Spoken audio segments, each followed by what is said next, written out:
Sebanyak 1.173 pengawas TPS di Kabupaten Buleleng resmi dilantik dan diambil sumpahnya.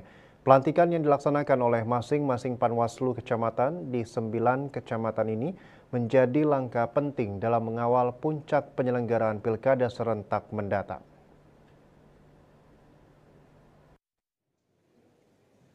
Pengawas TPS yang baru dilantik ini akan tersebar di 1.173 TPS yang mencakup 148 desa kelurahan di 9 kecamatan.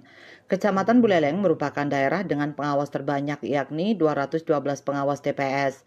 Sementara Kecamatan Kubu Tambahan dengan jumlah TPS paling sedikit yakni sebanyak 108 pengawas TPS. Setelah dilantik, para pengawas langsung mendapatkan pembekalan untuk memahami peran dan tanggung jawab mereka.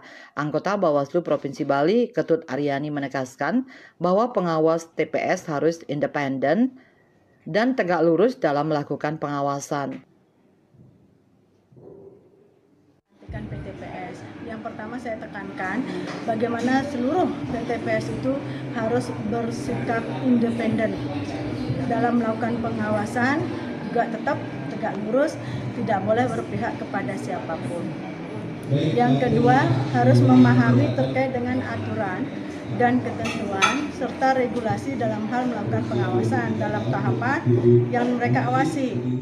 Lebih lanjut, ia menegaskan bahwa tidak sekadar pengawasan di hari H pemungutan suara, tugas pengawas mencakup berbagai tahap mulai persiapan seperti memastikan surat pemberitahuan pemilih disampaikan oleh KPPS, memastikan TPS didirikan sesuai prosedur dan memberikan aksesibilitas dan logistik pemungutan suara terdistribusi dengan lengkap. Mereka juga bertanggung jawab mengawasi pemungutan dan penghitungan suara hingga pergerakan logistik setelah pemungutan selesai.